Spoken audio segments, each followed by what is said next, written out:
अब जैसे इसी क्वेश्चन में, इस क्वेश्चन में क्या दे रखा है, क्वेश्चन G13, इस क्वेश्चन में क्या दे रखा है हमको, मीथेनॉल को बस मोलर दर दे रखी है, ठीक है, और कुछ तो दे रखा है क्या, नहीं। अब तुम्हारे मन में क्वेश्चन घूमेगा कि सर मोल परिभाष निकालना, तो मोल परिभाष का सूत्र मेरे माइंड में आ जाना चाहिए। मोल परिभाष के लिए मुझे मोल निकालने हैं, किसके, एक तो इसके, दूसरा क्या होगा, विलायक। विलायक क्या होगा, विलय तो पता चल चुका है। विलायक, सर विलायक कुछ भी नहीं, जब कुछ नहीं दे रखा तो जल ही होगा, जल के अलावा तो कुछ नहीं। जलीय विलयन है, जलीय विलयन है तो क्या होगा, सर जो विलायक है वो जल है। अब इसके अलावा क्वेश्चन में कुछ नहीं है, मोल परिभाष की बात कर रहे हैं।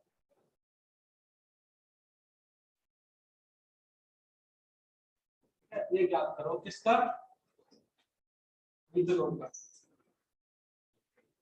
ठीक है, बस इतना ही है। अब क्वेश्चन को समझते हैं, क्वेश्चन में से अपने रिलेटेड आंसर निकालते हैं, ठीक है। अब हमको पता है मोलरता, मोलरता की डेफिनेशन क्या बोलती है, अगर विलायक 1 किलो हो तो जो मोल की संख्या होगी, इसके मोल की संख्या, विलय की मोल की संख्या, वही क्या हो जाएगी उसकी मोलरता। तो मैं एक काम कर लूं, मैं एक काम कर लेता हूं, जो मेरा जल है इसका द्रव्यमान कितना ले लूं, मान लेता हूं इसका द्रव्यमान मैंने कितना मान लिया, 1 किलो। मान सकते हैं कि नहीं मान सकते, हाँ सर मान सकते हैं। अगर 1 किलो होगा तो फिर CH3OH की मोल की संख्या कितनी होगी,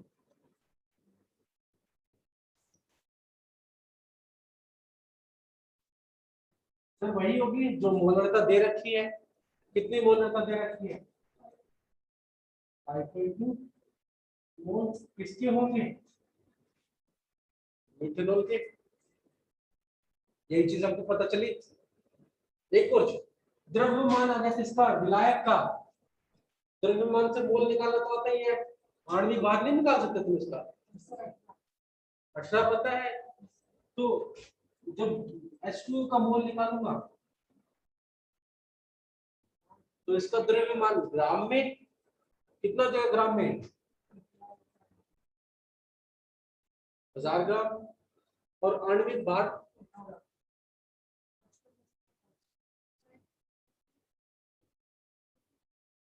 55 मोल। दोनों के मोल पता चलते हैं उनको, विलायक के और विलयन के, विलयक के, इसके भी मोल पता चल चुके हैं और इसके भी मोल पता चल चुके हैं। मोल परिभाषा के लिए तो मुझे मोल ही चाहिए था, और तो चाहिए क्या, बस बात खत्म। इसके निकालने हैं, S3 का मोल परिभाषा निकाल लेंगे तो ऊपर ले जाएंगे किसके,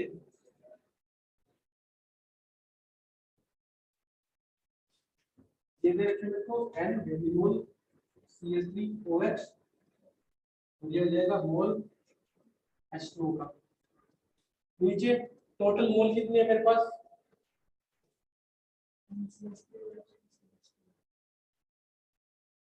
यही दे रखा है। हाँ सर बिल्कुल सिंपल सा सीधा सा यही दे रखा है। अब इनकी वैल्यू तो दोनों की पता है, निकाल दो हम तक। 5.2 नीचे 5.2 प्लस 55.5, सोल्व करोगे तुम्हारा आंसर कितना आ जाएगा, तो इससे भी क्वेश्चन होता है 16, ये आ जाएगा हमारा 0.086।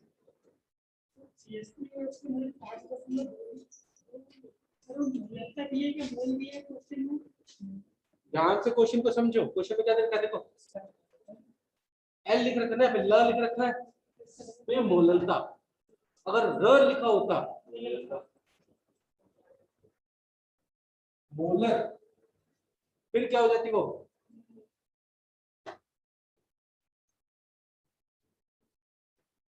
ठीक है।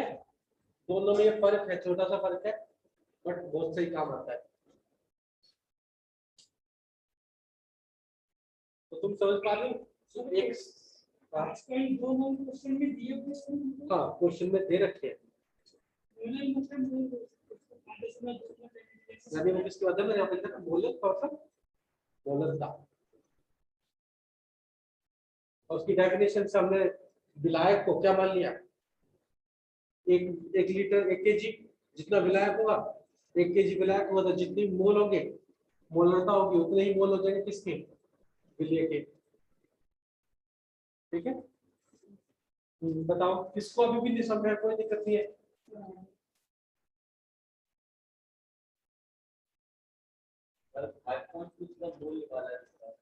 5.2 इसका मोल हो गया ना, ऐसा दिया है। हाँ नहीं, अब दिया ये मोलर का दिया है, अब मोलर का, चलो इसका फॉर्मूला मैं बनाता हूँ, सूत्र आपको आता है मोलरता का, ऐसे बता दें।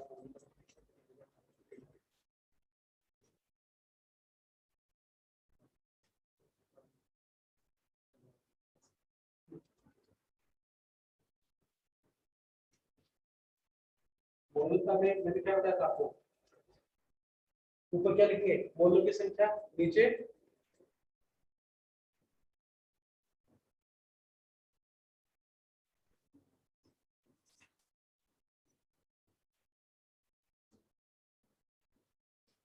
नीचे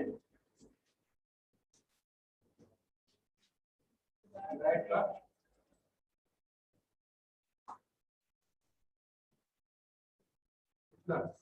केजी में, अगर मैं विलायक की तरफ मान केजी मान लूं, तो जो मोलरता होगी वही तो क्या होगी,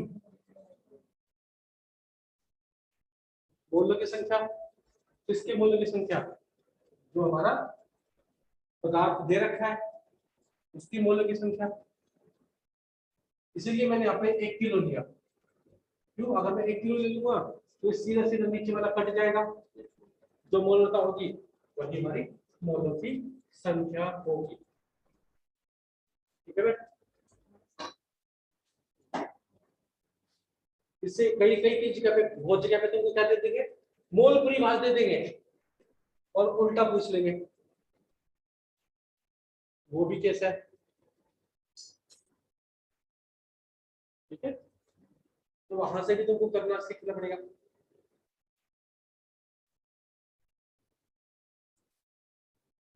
G9 में क्या दे रखा है,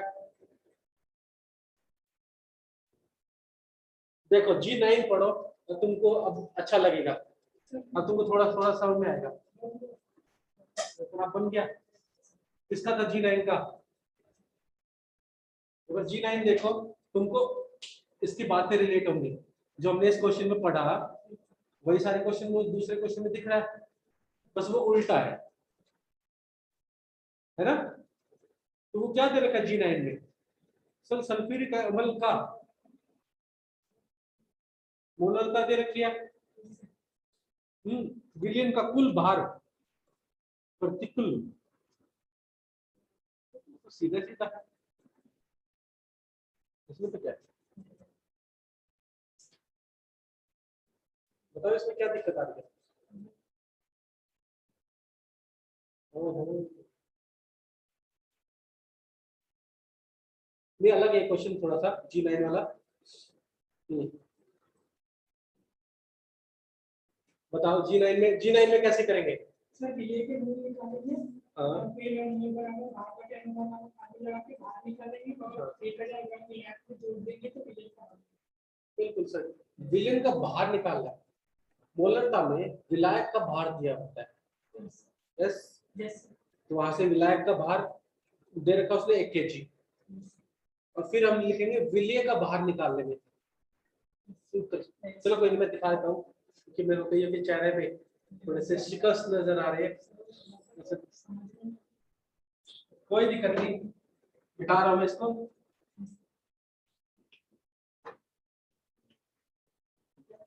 बस वही चीजें, इसके दो सूत्र मैंने बताए थे, उन दो सूत्रों को यूज करना अलग अलग टाइम पर, जहां पर भी तुमको जो सा सही लगे। पहला सूत्र मैंने क्या बताया था,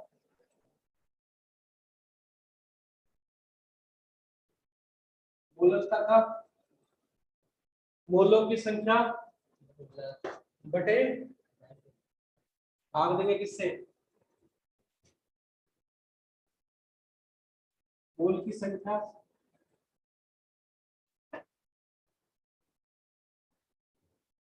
ये किसके मोल है?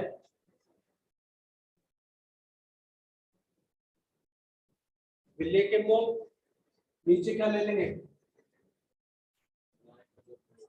लायक का द्रव्यमान। किसमें? ग्राम में, केजी में? केजी में। पहला सूत्र तो हमने ये पढ़ा था। अब मैंने दूसरा सूत्र भी बताया था, जिसमें बिल्कुल बेटा पंकज, जिसमें मैंने बताया था कि इसको थोड़ा सा खोल लेंगे। जब भी हम न्यूमेरिकल करेंगे, न्यूमेरिकल पॉइंट ऑफ व्यू में वो थोड़ा सा सही रहेगा। तो मैं मोल को तो लिख सकता हूँ, जितना गिवन द्रव्यमान, जितना द्रव्यमान दे रखा है, विलेय का द्रव्यमान बटा विलेय का क्या? अणुभार इंटू। अब इसको केजी को ग्राम में करेंगे तो 1000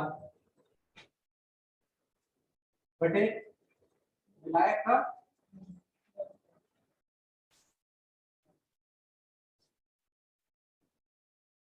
द्रव्यमान। अब किस में देंगे? ग्राम में।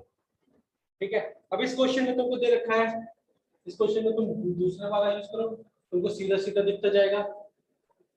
मेरे को क्या दे रखा है? मोलर तो दे रखी है क्वेश्चन में, क्या दे रखी है सर? 0.2 दे रखी है। ठीक है।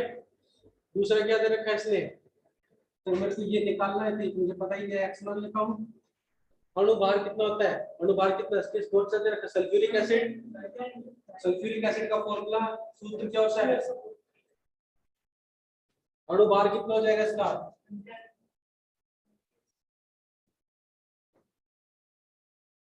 यस बेटा, आप इसी का सीधा अणुभार लिखेंगे। ऊपर भी 1000 और नीचे विलायक का द्रव्यमान कितना दे रखा है?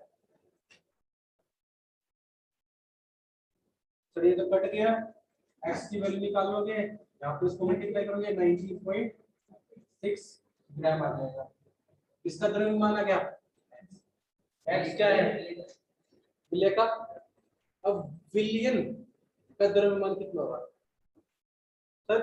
विलायक और विलेय का द्रव्यमान, सॉल्यूशन का क्या होगा?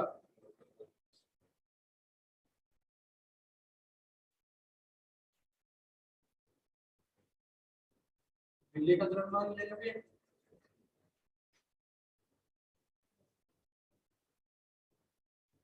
प्लस किसका कर देंगे?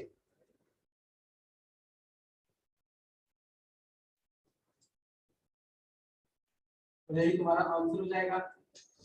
ये हमारा 19.6 और ये हमारा 1000 है, तो ये आ जाएगा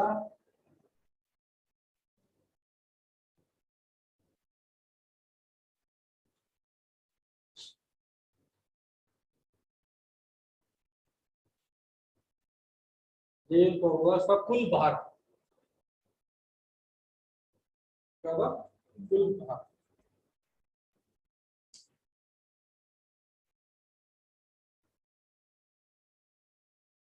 तो उसमें क्वेश्चन में उन्होंने बिलियन नहीं बोला, उन्होंने कुल भार बोला। टोटल, टोटल कितना होगा? टोटल में बिलियन नहीं होगा। ठीक है।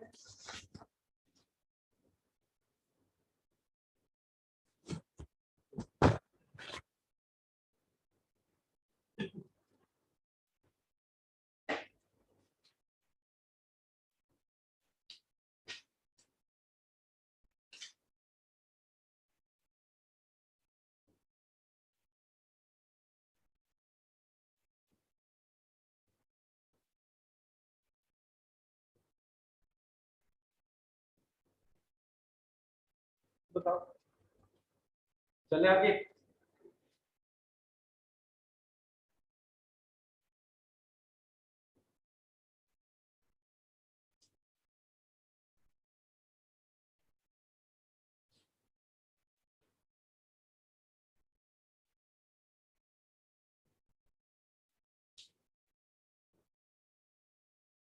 2015 में देखो तब तक इसका हो गया है।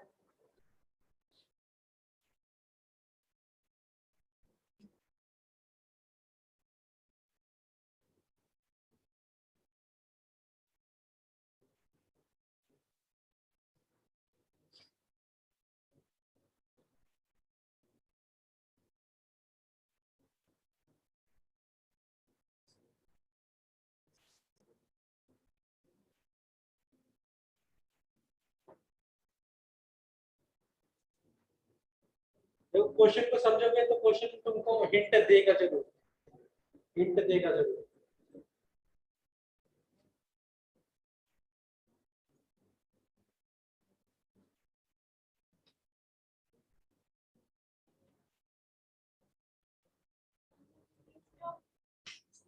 बेटा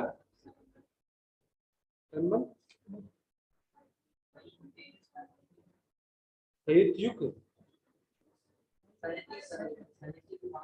हाँ यहाँ पर इसका मीन्स कुछ नहीं है, यहाँ पर इसका ये है उसकी सांद्रता दे रखी है वहां पर द्रव्यमान वाली।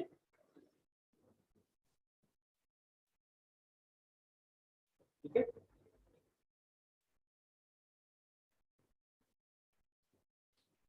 और देखो यहाँ पर जो जो हिंट दे रखी है उनसे तुमको एक सूत्र की तरफ ज्यादा जोर जाएगा। कौन से सूत्र की तरफ? घनत्व दे रखा है, दूसरा क्या दे रखा है तुमको? प्रतिशत, हाँ एक वही है, बट इसमें मोलर में तो नहीं पूछी हुई, तो वो वाला यूज करने की जरूरत नहीं है। ठीक है, अब देखो इसमें इसमें क्या होगा।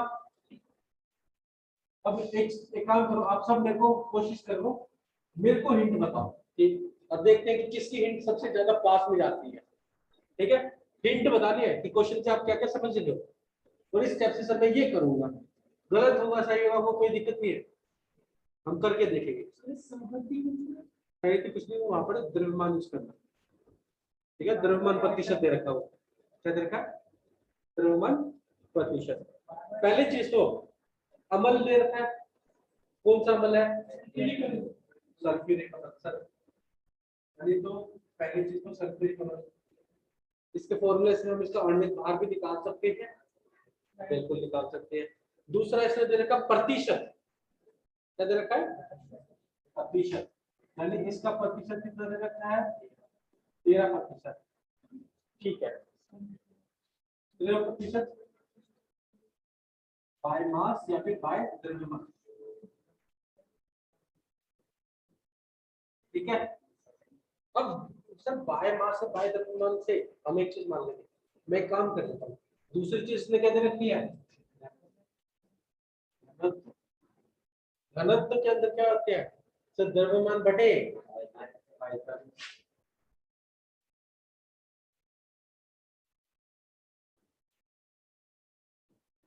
कितना दे रखा है? 1.09 है। इसी यूनिट क्या दे रखी है? इकाई क्या दे रखी है? ग्राम, यही है। ठीक है, और क्या दे रखा है? और क्या पूछ रहा है तुमसे? मोलर का। तो जैसे ही मोलर का पूछेगा मेरे माइंड में दो क्वेश्चन आएंगे। पहले तो मोलर का निकालते कैसे हैं? वो दोनों सूत्र मेरे माइंड में। यस, तो पहला काम तो इसका क्या होगा? सूत्र निकालने के लिए हमको क्या चाहिए सर? तो फिर कैसे का भार या द्रव्यमान बटे अनुभार, और क्या चाहिए? तो ऊपर आधार होता है और नीचे क्या होता है? किसका आयतन? विलयन का आयतन। अब बोलो, आयतन यहाँ पे किसमें होगा? ml में। अब देखो, जो जो तुमको दे रखे हैं उनसे क्या क्या चीजें तुम निकाल सकते हो। तुमको तीन चीजें, अनुभार निकाल सकते हो, भार में वेट यानी द्रव्यमान। केमिस्ट्री में तुमको कोई दिक्कत वाली बात नहीं है, दोनों से निकालो। ठीक है। अणुभार सर नाम नहीं बता दिया, इससे निकाल लेंगे इसका अणुभार कितना आएगा सर, 98 आ जाएगा, 98, इसका क्या आ जाएगा अणुभार आ जाएगा। पहली चीज हमको पता चल गई। दूसरी चीज, ये दो चीजें सर, विलय का द्रव्यमान में प्रतिशत से अभी तो हमने कुछ पढ़ा था, 13% ही आएगा, उसके लिए कुछ मानदंड तो पड़ेगा सर 100 ग्राम है, ठीक है यहाँ पर। और ये क्या है, ये विलियन है, विलियन है ना, और द्रव्यमान दे रखा है, तो इसका मतलब क्या हुआ कि जो मेरा विलियन होगा, अगर मैं उसको 1000 मान लूं, 1000 ग्राम अगर विलियन का द्रव्यमान होगा, तो उसके अंदर मेरा सल्फ्यूरिक अम्ल कितना होगा, 130। सल्फ्यूरिक अम्ल का द्रव्यमान आ जाएगा 130 ग्राम। अब कोई पूछा जाता है कि कैसे आया या नहीं, तो एक काम करते हैं, सारे सर हम तो 1000 नहीं मानेंगे, हमारा मन करेगा तो 100 मानेंगे, तो जो 100 मानेगा उसके लिए कितना आ जाएगा 13। आंसर में कुछ फर्क नहीं पड़ने वाला, आंसर दोनों का सेम ही आएगा। किसको ये समझ में नहीं, मैंने 100 मान के 13 कैसे लिख दिया, कोई ऐसा है? ठीक है, द्रव्यमान प्रतिशत निकालने का सूत्र होता है, सूत्र क्या होता है द्रव्यमान प्रतिशत निकालने का,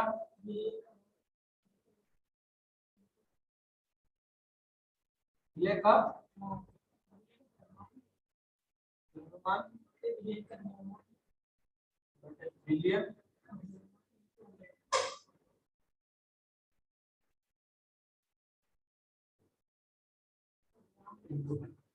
ठीक है। अगर मैं ये द्रव्यमान प्रतिशत में तो दे रखी है कितना 13%, ठीक है, प्रतिशत का साइन लगाओगे बनाना, ये मुझे पता नहीं, इन दोनों में से मैं एक चीज को मान लेता हूँ, या तो विलय को या विलयन को, आसान क्या रहेगा, विलयन को मान लेना, अज्यूम कर लेना। मैंने 100 मानूंगा तो 100 से 100 कट जाएगा, जितना प्रतिशत होगा वही क्या हो जाएगा विलय का द्रव्यमान हो जाएगा। जैसे ही मैंने लिया इसको x मान लिया, ये 100 से 100 कटा, x की वैल्यू कितनी आ गई, तो मैंने यहाँ पर लिखा विलय क्या था हमारा सल्फ्यूरिक अम्ल, वही हमने लिख दिया, ठीक है, यहाँ तक हमारा क्लियर हो गया। तो जैसे ही 13 आ गया तो मेरे को उसका द्रव्यमान भी तो पता चल चुका है, 13 सब बचा आयतन, द्रव्यमान पता है, घनत्व पता है, आयतन निकाल सकते हो विलियन का, जैसे लो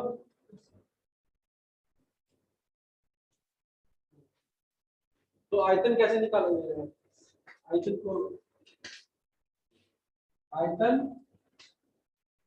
द्रव्यमान बटे घनत्व,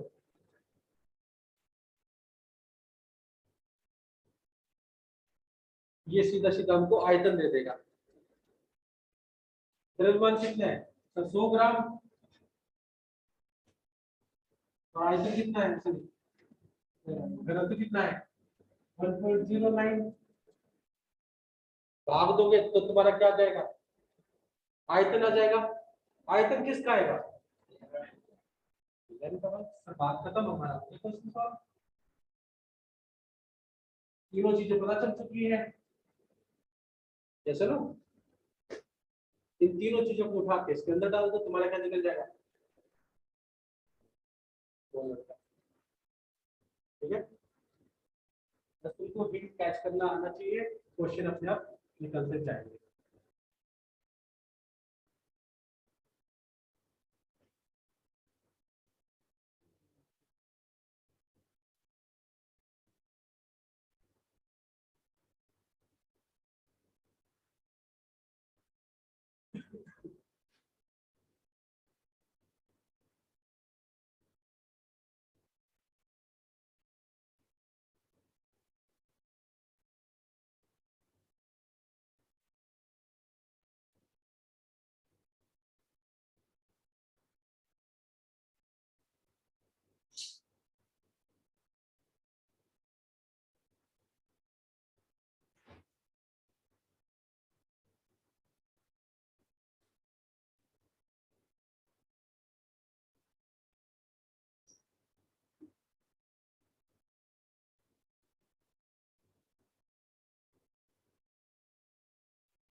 इन सभी वैल्यू को यहाँ पर डाल दोगे तो क्या आएगा, मोलरता बराबर कितना द्रव्यमान, 1398,100 और ऊपर आ जाएगा 1.09। यही होगा, इसको सॉल्व करना है बस।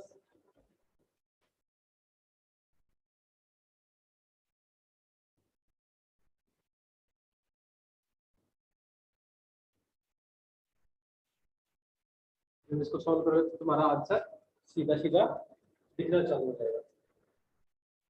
15 है, ये आ जाएगा।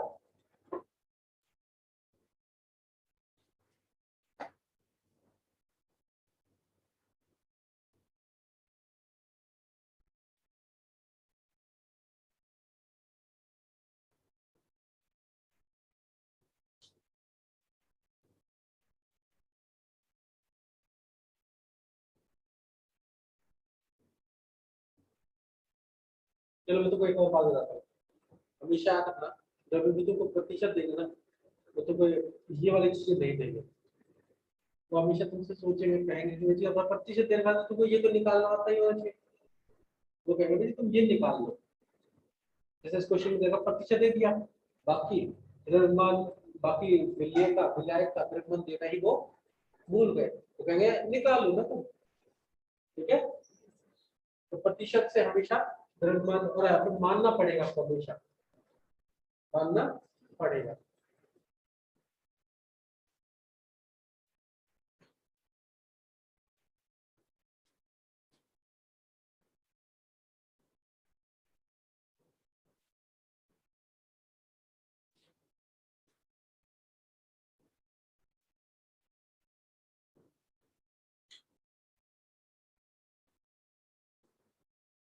जिसका हो जाए वो G17 की तरफ भाग जाए। G17 में करवा तो रखा है, हो गया ना G17, इसने बताया था G17, 18 दिन हो गया। 16 भी कोई कह रहा है, 16 भी बता दिया मैंने। हाँ ठीक है, तो ये G वाले तो हाँ बोलो।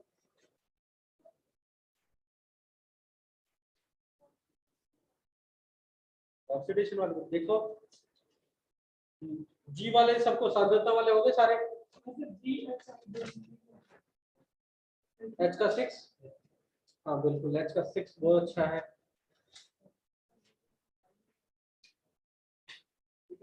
मैंने बताया था, कोई दिक्कत नहीं, मैं बता दूंगा। H5 में क्या है बेटा,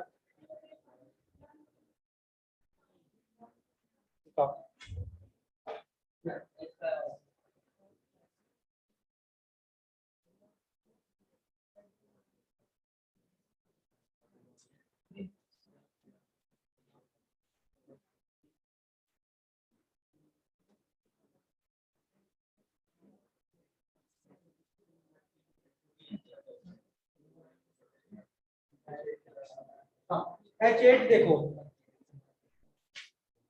H8 ठीक है, हाँ -1 किसमें होगी,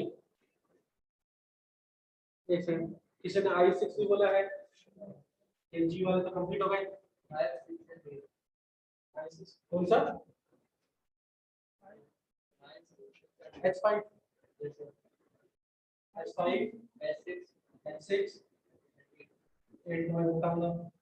ठीक है, और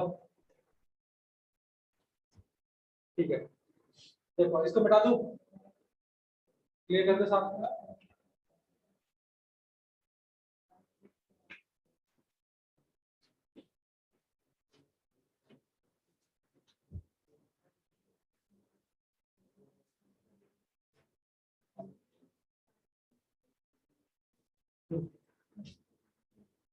पहली चीज तो इन्होंने देखा है H8 में, देख लो इसको थोड़े से नियम नियम क्लियर है ऑक्सीजन संख्या निकालने के, वो आराम से इस चीज को समझ पाएगा। ठीक है, अब इस केस में क्या देखना, हमको 4 यौगिक दे रखे हैं। पहला यौगिक NO2, दूसरा क्या दे रखा है NO3 माइनस 2 माइनस है NH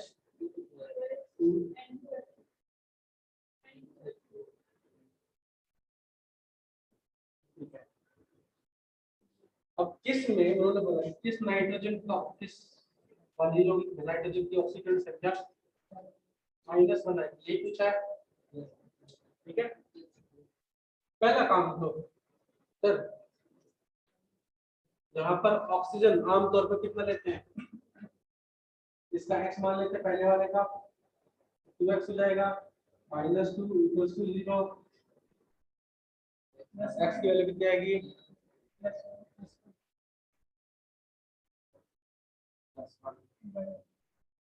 दूर दूर तक हमारा आंसर की तरफ नहीं मिल रहा वहीं पर दूसरी की तरफ देख रहे हैं ये भी नहीं होगा ठीक है यहाँ पे कितना देगा x यहाँ पर 4 -1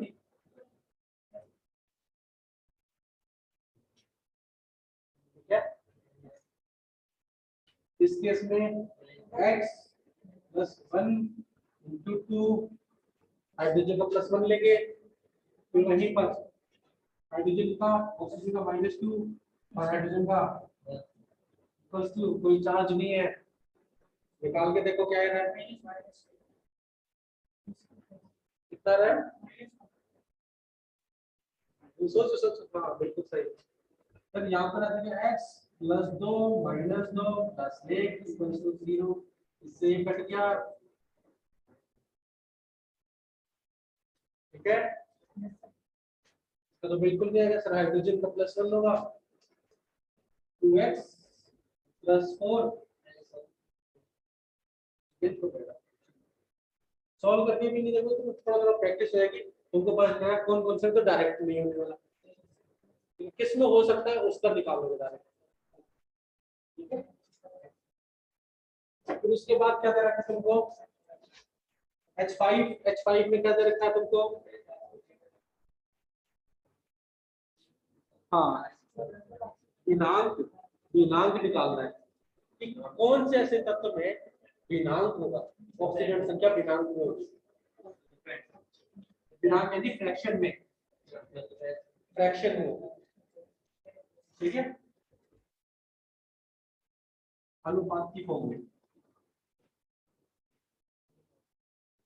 तो अब तुम सीधा सीधा देखोगे IF7 I3 minus IF7 I3 minus IF5 इन तीनों में ऑक्सीजन संख्या जो आएगी यहाँ पर आएगी I3 +7 यहाँ पर आएगी I3 +5 और यहाँ पर आएगी I3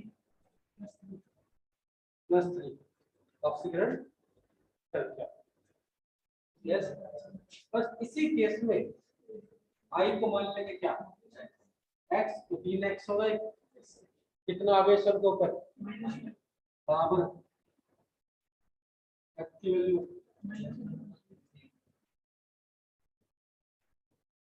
ये क्या हमारा फ्रैक्शन में है ठीक है बेटा ये हमारा आंसर हो जाएगा और कौन सा था H6 में क्या दे रखा हमको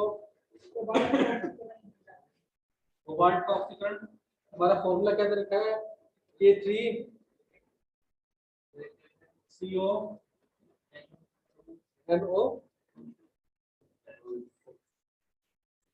ठीक है ये निकालना भी सीखना पड़ेगा क्योंकि आगे चल के चैप्टर आएगा कोऑर्डिनेट कंपाउंड्स इसमें आपको जो हां 6 NO2 6 है NO2 कितने हैं 6 जुड़े हुए हैं तो वो दिखाने के लिए ठीक है तो अब हम क्या करेंगे मुझे इसकी निकालनी है जिसकी निकालनी है उसका तो क्या मालूम ये क्या है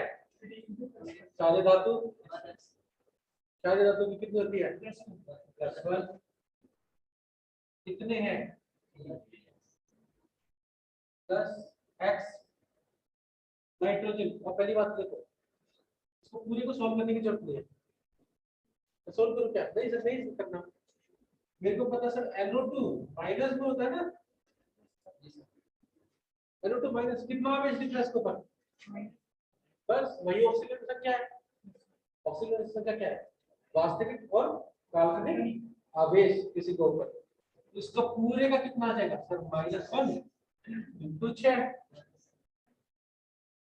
इक्वल्स टू, इसका ऊपर कोई आवेश है पूरे के ऊपर? यहाँ पर आप देखोगे 3 plus x minus 6 equals to 0। x की वैल्यू कितनी आ जाएगी? ठीक है, H4 H4 में क्या दे रखा है आपको? नाइट्रोजन की ऑक्सीजन अंक निकालना है बेटा। तो कैसे निकालोगे नाइट्रोजन का? x मान के, क्या मान के? NH4 का होल ट्वाइस SO4 यही दे रखा है। नाइट्रोजन का निकालना है ऑक्सीजन अंक, जिसका निकालना उसको क्या मान लेते हैं? x मान लेते हैं। ठीक है, मैं ठीक है बिल्कुल सर। बट नाइट्रोजन यहाँ पर ये दो भी तो अंदर जाएगा, तो कितना जगह? 2x। हाइड्रोजन का एक होता है 4, ये दो बाहर का भी तो जाएगा। ठीक है, प्लस सल्फर का, तो सल्फर का क्या निकालना? ये होता है सर सल्फेट जो होते हैं,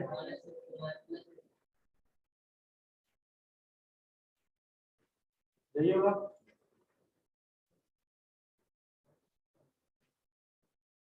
SO4 के ऊपर कितना आवेश होता है?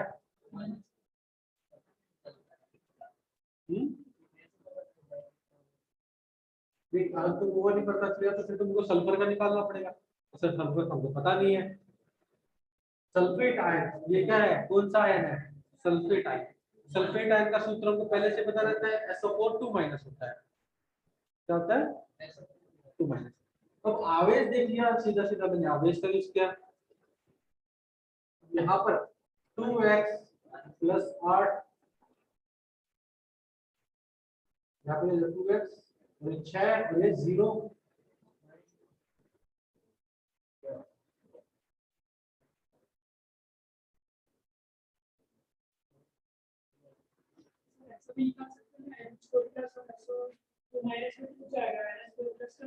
सिर्फ हाँ, ये वाली प्रकार बहुत सही है। कई बार क्या होता है कि सर हमको इन दोनों में, यहाँ पे सल्फर का तो नहीं पता, और वहां पे भी कंफ्यूजन रहती है। तो एक काम करो, हमको ये तो पता ना कि जब आयन में टूटेंगे तो क्या क्या बनाते हैं, हमको पता है। इसे मैं बता रहा हूँ बीच का।